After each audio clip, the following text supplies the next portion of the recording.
You ask your dog to sit. They sit. You ask again at the dog park. Guests watching from the couch. Your mother-in-law at the door. Nothing. That is not a training failure. That is information. Your dog has been reading the room, and what they have learned about it says more about you than about them. If you want to understand what your dog is really telling you, you are in the right place. Every owner who has lived with a dog has had this experience. At home, alone, your dog is a model of attentiveness. They come when called.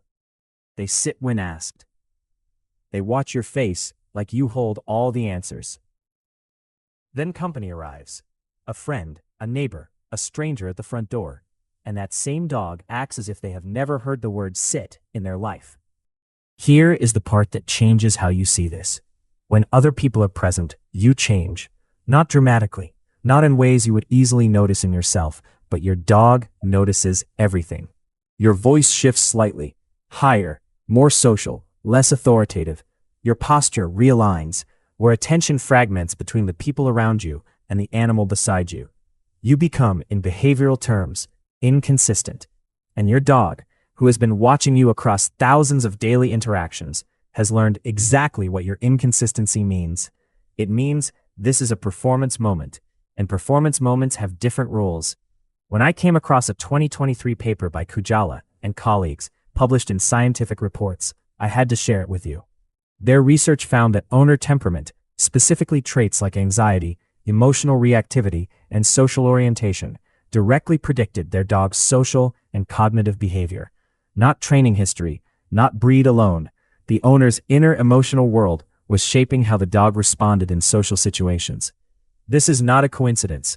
Your dog is not defying you. They are reading you.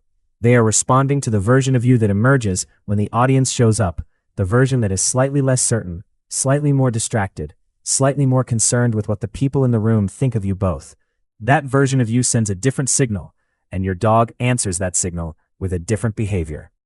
Number 1. You have been performing without realizing it, and your dog has the receipts. Researchers studying social contexts in dogs and owners have documented something called the audience effect, the measurable change in behavior that occurs when someone is being observed. Humans experience it constantly. We stand differently when people are watching. We speak with more care. We manage our expressions. This is normal social wiring. We are a deeply social species. But here is what makes the audience effect so revealing in the dog context. Dogs experience it too. And crucially, dogs read when their owner is experiencing it. When I came across the work on intraspecific and interspecific audience effects in dogs, research showing that dogs modify their own facial expressions specifically when a human is watching versus when they are alone, it reframed everything. Dogs are not just reacting to the room, they are reacting to your reaction to the room. So what you interpret as your dog ignoring you in front of guests is often your dog responding to the owner who just walked into the room, the one who is managing impressions, monitoring reactions, and sending inconsistent social signals. That owner is harder to read, and a dog who cannot read you clearly defaults to the most interesting available signal, which, in a room full of new people, is not you. If that just made you see your relationship with your pet in a completely different way, hit subscribe. We explore the science of the human-pet bond every week and what it reveals about us. Number 2. The way you split your attention in social situations is something your dog has been mapping for years. Attention is the currency of dog training. Dogs are not computers. You cannot issue a command and walk away expecting reliable execution. They are reading your body language, your eye contact, your vocal tone, your posture, the full broadcast of your nervous system in every interaction. When that broadcast is coherent and focused, they respond. When it is fractured, they disengage. In social situations, your attention is almost always fractured. You are tracking the conversation, monitoring how you are coming across, managing your dog, fielding the opinions of whoever is watching. The part of you that is available to your dog is a fraction of what it is when you are alone, and your dog, who has learned to read the full signal, can feel the gap. Rooney and colleagues found in research published in Applied Animal Behavior Science that the quality of owner-dog interactions, including the owner's consistency and attentiveness, was a stronger predictor of dog learning outcomes than training technique alone. In other words, it is not the method, it is the quality of your presence. In front of an audience, your presence is divided. Your dog responds to the division, not the command. Number 3.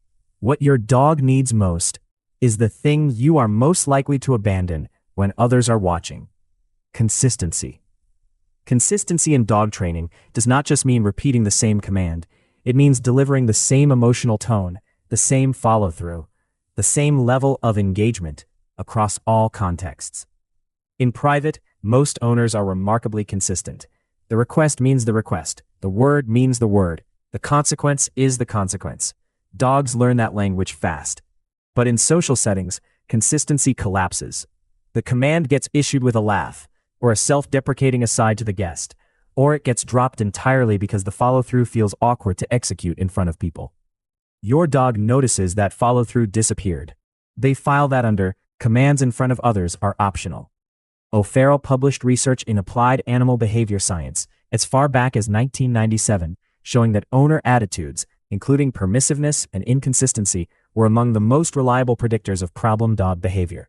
This was not about training technique, it was about what owners actually did versus what they intended to do, especially when social stakes raise the cost of follow-through.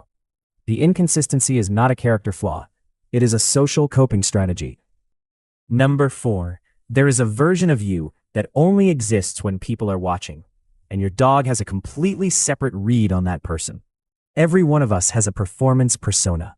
It is the version of ourselves we curate for social consumption, the slightly more polished, slightly more managed, slightly more image-aware self that we deploy in groups. This is not fake, it is adaptive. We are social animals, and social navigation requires some degree of self-presentation. But here's what is interesting in the dog relationship context. Your dog does not have access to your social intentions. They cannot distinguish between the private you who means business and the performance you who is managing the impression the guests have of your household. To your dog, you are just suddenly giving off a completely different frequency. The command is the same, but the energy behind it, the certainty, the groundedness, the follow-through is different, and dogs run on energy, not vocabulary. Powell and colleagues published research in Frontiers in Veterinary Science in 2021, showing that owner personality significantly influenced treatment outcomes in canine behavioral cases. The dogs were not the variable that mattered most. The owner's own psychological profiles, including their consistency, their anxiety levels, their attachment styles, shaped how the dogs responded. That finding applies directly here. The dog is not failing. The performance persona is interfering. Number 5. Under social pressure, you have probably been reinforcing the exact behavior you wanted to stop. This one is subtle, and it is important. When your dog ignores you in front of guests, you are faced with a social dilemma. You can follow through on the command, which means potentially creating a scene, using a firm voice in front of people who might judge that voice, or physically redirecting the dog in a way that feels awkward under observation. Or, you can let it go. Give the dog a treat to distract them. Laugh it off. Redirect the guest's attention. Most people choose option 2. And that choice teaches the dog something specific. In social situations, the consequences of non-compliance disappear. The normal rules get suspended. Whatever was happening before guests arrived, the calm, the clarity, the follow-through, that world is gone. And in this new social world, ignoring the command works out fine. Kujala and colleagues' 2023 findings support this directly. Their data showed that owner temperament variables, specifically emotional reactivity and social orientation, were significantly correlated with dogs' social responsiveness. The more emotionally reactive an owner became in social situations, the more the dog's social behavior diverged from their at-home baseline. You are not just letting it slide. You are teaching your dog that sliding is the social situation norm. Number 6. The real reason this pattern persists is that it is protecting something you care about deeply, how other people see you. None of this is about training failure. It is about approval. When your dog ignores you in front of guests, you feel it as a performance failure, a reflection on you as an owner, as someone who has their life together, as someone whose bond with their dog is worth envying. The embarrassment is real. The impulse to manage it is real. And the strategies you use to manage it, laughing it off, offering the treat, skipping the correction, all prioritize your image in the room over the signal your dog needs. This is the approval loop. The dog behavior triggers social anxiety. The social anxiety triggers image management. The image management reinforces the behavior. And the dog learns that social situations are reliably inconsistency zones. Research by Meyer and colleagues, published in the Journal of Veterinary Behavior, found that owner characteristics, including their emotional style and their attitude toward the dog, significantly shaped the dog-owner relationship quality. Not the dog's behavior, the owner's emotional orientation. Your need for approval is a data point in your dog's behavioral model of you, and it has been shaping their choices in social situations for as long as you have had them. So what do you do with this? Not guilt. This is not about guilt. It is about clarity. The first thing to recognize is that your dog is not the problem to solve. You are the variable to adjust. And the adjustment is not about becoming more strict or more controlling in front of guests. It is about becoming more you. The private, consistent, grounded version of you that your dog already knows how to follow. That means making peace with the fact that follow-through in public sometimes looks less elegant than you would like. Excusing yourself from the conversation for 5 seconds to actually complete the redirect. Accepting that your dog's imperfect behavior in social settings is not an indictment of your worth as an owner. It is just data about where your attention goes when the stakes feel social. When I look at what the research from Kujala's team and the O'Farrell findings together are pointing at, the message is consistent. The dog's behavior in social contexts is a readout of the owner's emotional regulation under observation. That is not a training problem. It is a self-awareness opportunity. You are allowed to not perform in front of your dog. You are allowed to be the same person in a room full of guests that you are at 11 o'clock on a Tuesday night when it is just the two of you. Your dog already knows that person. They are just waiting for them to show up.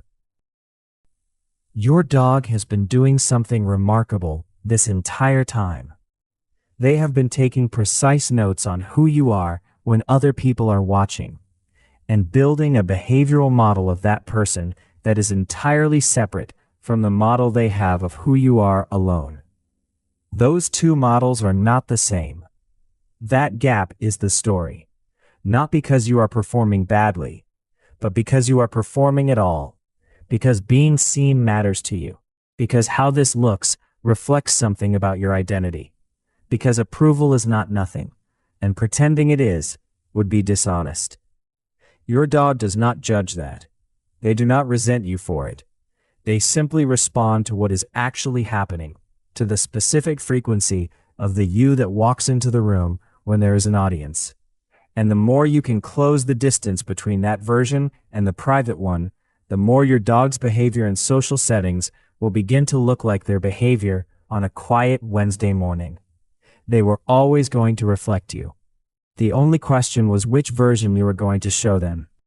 Now that you know your dog's selective listening is a direct readout of which version of yourself you bring into the room when other people are watching. When did you last notice your dog's behavior change the moment an audience arrived? And what does that tell you about who you become when you feel observed? Let us know in the comments. New episodes drop every Tuesday, Thursday, and Sunday. Make sure you're subscribed to catch the next one. Until then, decode your dog, decode yourself.